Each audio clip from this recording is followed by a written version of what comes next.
Asansol engineering college को पश्चिम बर्धमान जिले के 6 विधानसभा केंद्रों आसनसोल उत्तर, आसनसोल दक्षिण, कुल्टी, बाराबनी, जमुड़िया, रानीगंज के लिए स्ट्रांग रूम के तौर पर इस्तेमाल किया जा रहा है।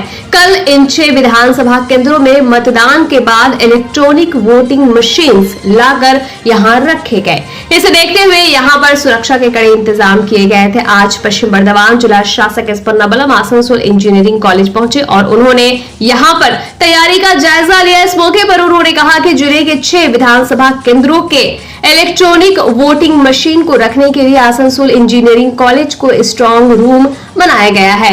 यहां पर सुरक्षा के पर्याप्त इंतजाम है। जैसे ही विभिन्न विधानसभा केंद्रों से इलेक्ट्रॉनिक वोटिंग मशीन लाए गए, मतदान कर्मचारी, प्रशासनिक अधिकारियों और विभिन्न राजनीतिक दलों के प्रतिनिधियों की मौजूदगी में उन्हें उतारा गया और सभी नियमों का पालन करते हुए सील करके उन्हें स्ट्रांग रूम में रखा गया है। साथ ही उन्होंने कहा कि प्रशासन के अधिकारी रोज यहां पर आएंगे और यहां पर सुरक्षा का जायजा लेंगे। वहीं इस बारे में आसनसोल दक्षिण के भाजपा के विधायक प्रत्याशी अग्निमित्रा पाल ने कहा कि क्योंकि टीएमसी ने पिछले 15 सालों में चोरी और भ्रष्टाचार करते ही राज किया है, इसलिए उनको लगता है कि हर पार्टी इस तरह के काम करती है, लेकिन भाजपा इस तरह से चुनाव नहीं जीतती है। भाजपा को जनता का समर्थन मिला हुआ है और उन्हें पूरा भरोसा है कि अगली सरकार भाजपा की ही होगी। साथ ही इस बारे में जब हमने कांग्रेस प्रत्याशी प्रसूनजीत पोतंडे से बात की तो उन्होंने कहा कि पिछले कुछ समय से बंगाल में यही चल रहा है। टीएमसी और भाजपा ये साबित करने पर तुली हुई है कि बंगाल में इन दोनों के अलावा और कोई राजनीतिक पार्टी का अस्तित्व नहीं है, लेकिन ये सच्चाई नहीं है। उन्होंने कहा कि टीएमसी और भाजपा की तरफ से इलेक्ट्रॉनिक वोटिंग मशीन बदलने की जो बात कही जा रही है वो एक कड़वी सच्चाई है। वहीं तीसरी तरफ इस बारे में पश्चिम बर्धमान जिला तृणमूल युवा कांग्रेस के अध्यक्ष पार्थ देवासी ने कहा, यह स्पष्ट है कि अगले 4 मई को पश्चिम बंगाल के साथ साथ पश्चिम बर्धमान जिले में एक बार फिर से हरित तूफान आएगा और इस जिले के 9 विधानसभा में टीएमसी सफल होगी। उन्होंने कहा कि इस चुनाव से पता चला कि टीएमसी को बीजेपी के खिलाफ नहीं बल्कि चुनाव आयोग के खिलाफ लड़ना है। जिस तरह से चुनाव आयोग ने बीजेपी के इशारे पर पश्चिम बंगाल की जनता को परेशान किया है, उसका जवाब पश्चिम बंगाल की जनता कल पहले चरण में दिया था। इलेक्ट्रॉनिक वोटिंग मशीन्स और स्ट्रांग रूम को लेकर पश्चिम बर्धमान जिला शासक एस पन्नाबलम का इस विषय में क्या कहना है, इसके अलावा भारतीय जनता पार्टी, तृणमूल कांग्रेस पार्टी और कांग्रेस पार्टी के नेता का इस विषय में क्या कहना है, आइए जानेंगे सब कुछ हम विस्तार के साथ। এখন আমরা কাউন্টিং সেন্টারে আছি আসানসোল ইঞ্জিনিয়ারিং কলেজ, যেখানে আমাদের 6টা এসি আসানসোল উত্তর, আসানসোল দক্ষিণ, কুলটি, বারাবানি, রানীগঞ্জ এবং জামুরিয়া তার ইভিএম স্ট্রং রুম এখানে আছে। আমাদেরকে ডেইলি ভিজিট করতে হবে, আরও ডেইলি ভিজিট করবে, পুলিশ অফিসাররাও ডেইলি ভিজিট করবে, ডিইওকেও আমাদেরকেও অ্যাটলিস্ট 2 দিনে একবার ভিজিট করতে হবে। সো আমরা কালকে সারা রাত আমরা রিসিভ করেছি। ম্যাক্সিমাম আমাদের আজকে সিলিং আজকে সকাল থেকে করে এখন সব এসির সিলিং কমপ্লিট হয়ে গেল অনারেবল অবজারভার প্রেজেন্সে। আর ইলেকশন এজেন্ট যারা ছিলেন, ক্যান্ডিডেটের ইলেকশন এজেন্ট ক্যান্ডিডেটরা ওদের প্রতিনিধিরা উপস্থিতিতে সিলিংগুলো কমপ্লিট হলো। এখন স্ক্রুটিনি চলছে, পোস্ট স্ক্রুটিনি। এখন আমি জাস্ট আজকের ভিজিট করতে এসেছিলাম, রুটিন ভিজিট। আজকে জাস্ট এটা ক্যান্ডিডেটদের জন্য যেটা শেড সেট আপ করা আছে, যেখানে সিসিটিভি থেকে দরওয়াজাটা দেখতে পারবেন, যেখানে ওটা জাস্ট দেখতে গেলাম সব ঠিকঠাক আছে কি, সব নিরাপত্তা ব্যবস্থা যেরকম ইনস্ট্রাকশন আছে ওই রকম নিরাপত্তা ব্যবস্থা করা আছে। কেন্দ্র বাহিনী রয়েছে, হ্যাঁ, এক প্লাটুন থাকার কথা, ওটা আমরা রয়েছি, কালকে রাত্রে চলে এসেছি।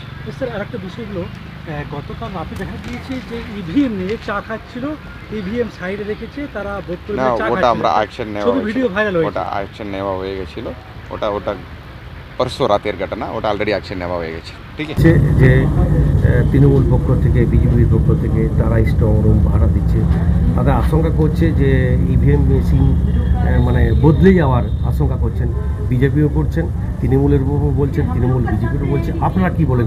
আপনি যেটা বললেন এটা তো পশ্চিমবঙ্গের বাইনারি, এর বাইরে বেরিয়ে একটা বাস্তব তো মানতে হবে। বিহার হোক, মধ্যপ্রদেশ হোক, বিভিন্ন জায়গায় তো দেখা যায় যে স্ট্রং রুমের বাইরে ইভিএম নিয়ে ঘোরাফেরা করতে ভোটের পর।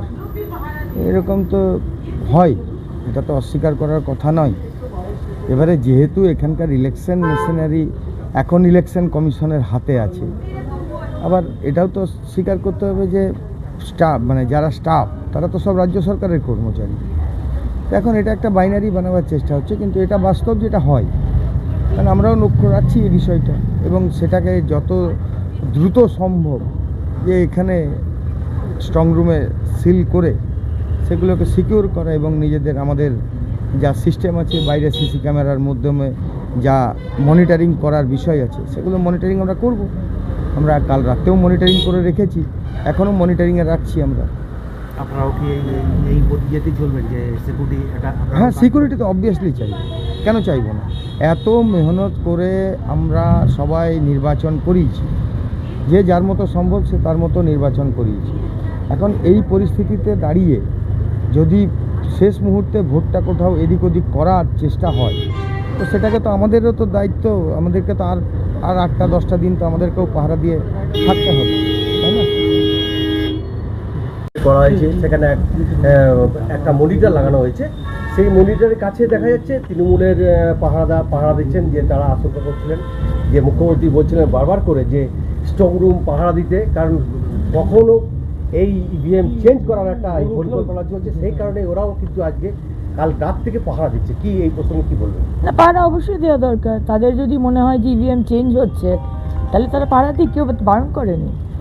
কিন্তু আমরা বিরোধীরা, অবশ্য বিরোধী বলতে বিজেপি ছাড়া তো আর কেউ নেই, সিপিএম তো টিএমসি বি টিম, তো আমরা পাহারা দিচ্ছি। কারণ কি আপনারা দেখেছেন, আপনাদের মাধ্যমেই পশ্চিমবঙ্গের মানুষ জানতে পেরেছে যে কীভাবে ইভিএমগুলোকে মানে অন্য ইভিএম কীভাবে পাল্টাপাল্টি করে আবার আরেক রকমের চুরি করার চেষ্টা করেছে তৃণমূল। তো ওনারাও পাহারা দিন, আমরাও পাহারা দেবো, কোনো অসুবিধা নেই। এখানে কি আশঙ্কা করছেন যে ইভিএম ওরা বলছেন আপনাদের ইয়েতে বিরুদ্ধে, যে আশঙ্কা করছেন আপনারা চেঞ্জ করার জন্য, ইলেকশন কমিশনার আপনারা কাজ করছে, তো সেই কারণে দেখুন, চুরিতে পিএইচডি করেছেন মমতা ব্যানার্জির সরকার, এটা তো আমি আলাদা করে অগ্নিমিত্রা পালের কথা নয়, এটা সারা পৃথিবীর মানুষ জানে। এখন যদি 15 বছরের শেষে যদি তারা সৎ সাজার চেষ্টা করে, তাহলে তো মানুষ তো বিশ্বাস করবেই না। তবে ওনারা যদি মনে করে থাকেন যে বিজেপি জালিয়াতি করবে, অবশ্যই স্ট্রং রুম রয়েছে, অবশ্যই পাহারা দিন, আলবাত পাহারা দিন, কিন্তু আমরাও পাহারা দেব, বিজেপিও 24 ঘন্টা ওইখানে থাকবে। আপনারা কেন পাহারা দেবেন তাহলে? কারণ আমাদের আশঙ্কা যে বাসে করে এসেছে কালকে বিভিন্ন জায়গা থেকে, সেখানে যদি পাল্টি হয়ে যায়, সেটা আমাদের একটা আশঙ্কা ছিল। তবে আমাদের ডিস্ট্রিক্টের ইলেকশন কমিশনের যে কাজ ইম্যাকুলেট, সেখানে আমাদের আলাদা করে কিছু কমপ্লেন করার নেই।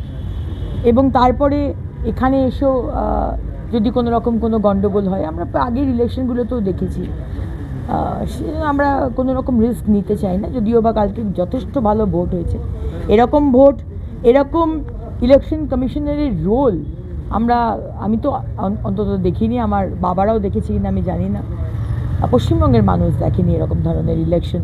সো অনেক ধন্যবাদ মিস্টার জ্ঞানেশ কুমার, মিস্টার মনোজ আগরওয়াল এবং এন্টায়ার সেন্ট্রাল ফোর্স টিম, যারা অক্লান্ত পরিশ্রম করে যারা চেষ্টা করেছে যে কোথাও যাতে রিগিং না হয়, কোথাও মানুষের অসুবিধা না হয়, বাড়ি থেকে ভোট দিতে আসতে পারছে না এরকম যাতে না হয়, তাদের যে কোঅপারেশন, অনেক অনেক পশ্চিমবঙ্গের মানুষ থেকে ধন্যবাদ জানাই। দিদি, কতগুলো সিট পাবেন আশঙ্কা করছিলাম?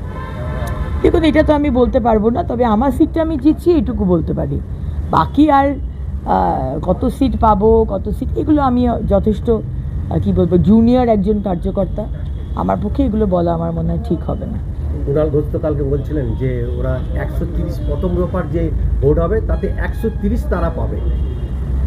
দেখুন, এইবার থেকে আমাদের সরকার হলে আমরা এরকম একটা বিল আনবো যে যদি কেউ এই ধরনের কোনো কথা বলে, সে যদি প্রমাণ না হয় বা করতে না পারে, তাহলে তার উপর একটা জরিমানা হবে।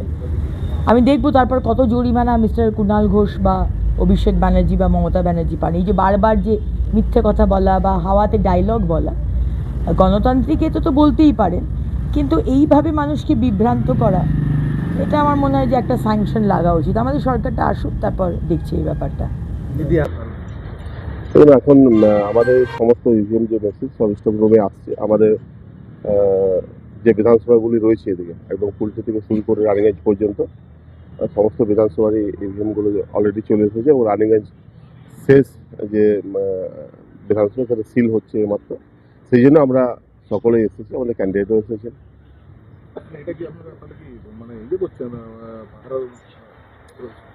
পাহারা মানে একটু সতর্ক থাকতেই হচ্ছে, কারণ নির্বাচন কমিশনার যেভাবে প্রতিনিয়ত পশ্চিমবাংলায় লড়াই দিচ্ছেন, মানে পশ্চিমবাংলায় অ্যাকচুয়ালি আমরা দেখছি গোটা বাংলার মানুষ যে তৃণমূল কংগ্রেসকে বিজেপি সঙ্গে লড়াই করতে হচ্ছে না, তৃণমূল কংগ্রেস লড়াই করতে হচ্ছে নির্বাচন কমিশনার সাথে। অর্থাৎ নির্বাচন কমিশনার যেভাবে প্রতি মুহূর্তে মুহূর্তে তৃণমূল কংগ্রেস একটা রাজনৈতিক দল হিসেবে কাজ করছে, তার জন্য একটা ভয় থেকেই যায়। সেই জন্য দলের পক্ষ থেকে নির্দেশ তো আছে, আমরা সেই কারণেই এখানে এসেছি এবং আমাদের দলের পক্ষ থেকে সারাদিন লোক এখানে থাকবে, একদম একদম কাউন্টিং পর্যন্ত থাকবে। দেখুন, মনে হওয়ার কোনো কিছু নেই। পশ্চিমবাংলায় কালকে যে প্রথম দফার নির্বাচন, সে নির্বাচনে যে পার্সেন্টেজ পোলিং হয়েছে, মানুষ স্বতঃস্ফূর্তভাবে ভোট দিয়েছে। কারণ যেভাবে বাংলার ওপর অত্যাচার, বাংলার ওপর আঘাত, এটা অতীতে কোনোদিন স্বাধীনতা পর কোনো রাজ্যে দেখেনি এবং বাংলা তো দেখেইনি। অতএব মানুষ মনে করছে এটা একটা অপমানজনক, বাংলার ওপর একটা অলিখিত রাষ্ট্রপতি শাসন জারি করে ভোট করানোর চেষ্টা করেছে নির্বাচন কমিশনার। তার বিরুদ্ধে বাংলার মানুষ স্বতঃস্ফূর্ত বেরিয়ে ভোট দিয়েছে, তার জন্য পোলিং পার্সেন্টেজ অনেক বেশি এবং খুব ভালো ফল হবে। এবং আমি আমার জেলায় বলতে পারি 9টি বিধানসভাতে আপনি দেখবেন 4 তারিখে সবুজ ঝড় উঠবে। আমি পার্থ দেওয়াসী, পশ্চিম বর্ধমান জেলা তৃণমূল যুব কংগ্রেসের সভাপতি। হ্যাঁ, এখন দেখা যাচ্ছে যে যেটা আপনাদেরকে ডাকা হয়েছে, কতটা নিরাপত্তার মধ্যে এখন পর্যন্ত রয়েছে এই কাউন্টি? দেখুন, কালকে তো মোটামুটি ঠিকই ভোট হয়েছে। কিছু কিছু জায়গায় যেমন বিশৃঙ্খলা ঘটিয়েছিল, 58 নম্বর বুথ কুলটির কথা বলছি, 121, 22, 23, 24, 25 এসব বিষয়। হঠাৎ ওই লাইনে আমরা একটা রেগিং করার লোককে অ্যারেস্ট করেছিলাম এবং কিছু কিছু বুথে কিছু কাউন্সিলর যারা, তারা প্রভাব খাটিয়ে বুথের ভিতরে ঢুকছিল। কিন্তু এ ধরনের কিছু বিক্ষিপ্ত ঘটনা দেখা গেছে, বিক্ষিপ্ত ঘটনা। ওভারঅল মোটামুটি কাল ভালোই ভোট হয়েছে এবং আমাদের নিশ্চিত হয়েছে যে কালকে আমরা এই ভোটে কুলটি থেকে অজয় পদ্মর মহাশয় 20 থেকে 25,000 ভোটে লিড দিচ্ছেন। আর আজ কি স্কুটিনি দেখিয়েছেন, কাল রাত্রে কীরকম ছিল আমরা জানি না, আমি 1-1:30 পর্যন্ত ছিলাম। তারপর কালকে তো সিল হয়নি, সকালে সিল করেছে। আমি কিন্তু সিল হবার সময় আমি ছিলাম না, কারণ আমার কাছে ইনফরমেশনও ছিল না। আমরা ভেবেছিলাম যে 3টার মধ্যে হয়ে যাবে, কিন্তু তাও হয়নি। যাই হোক, সকালে উনি বলেছিলেন যে সকালে স্কুটিনি করে নিয়েছি। এখন আমাদেরকে ডেকেছেন, দেখি কি হয় বিষয়টা, তারপর আপনাদেরকে এসে জানাবো। দেখা যাচ্ছে যে অনেক জায়গায় তো এরকমভাবে শান্তিপূর্ণ নাই, যেটা প্রত্যেকবারে হয় 75%। এবার দেখা যাচ্ছে যে প্রায় 90 মতন ভোট করা হয়েছে। এটার কারণ হচ্ছে মানুষ স্বতঃস্ফূর্তভাবে একটা এই যে পশ্চিমবাংলাকে যে তৃণমূলের গুন্ডারাজ বা বেকারত্ব বা নারীদের সুরক্ষা এসব থেকে মুক্ত চাইছে এখানকার ওয়েস্ট বেঙ্গলের আইন জনতা। তাই জনতা এবং যুব এবং মহিলা সবাই কিন্তু স্বতঃস্ফূর্তভাবে এসে ভোট দিয়েছেন, তাই এই পার্সেন্টেজ দাঁড়িয়েছে। আগের সময় কি হতো, তারা গুন্ডা নিয়ে যেভাবে ভোট দিত না, আপনারা টিভির মাধ্যমেও দেখিয়েছেন আমাদের আইন জনতাকে। এবারে কিন্তু সেটা করতে পারেনি, কারণ সেটা না করাতেই যারা ভোট দিতে পারছ না, তারা ভিতরে রাগ ছিল তাদের মধ্যে। তাই যতই রোদ থাক না কেন, যতই জল হলেও কোনো ক্ষতি ছিল না, রোদের প্রভাব এতই বেশি ছিল, তবু তারা লাইন দাঁড়িয়ে এই পার্সেন্টেজটা নিয়ে এসছে। আইন জনতা কিন্তু চাইছে পরিবর্তন, তাই পাল্টানো দরকার, চাই বিজেপি সরকার, এটা মানুষ চাইছে এবং আগামী দিন ইলেকশন হলেই বুঝতে পারবে। আমি হচ্ছেন কুলটি বিধানসভায় বিজেপির এজেন্ট এবং আমাদের বিজেপির জেলা সেক্রেটারিতে আছি।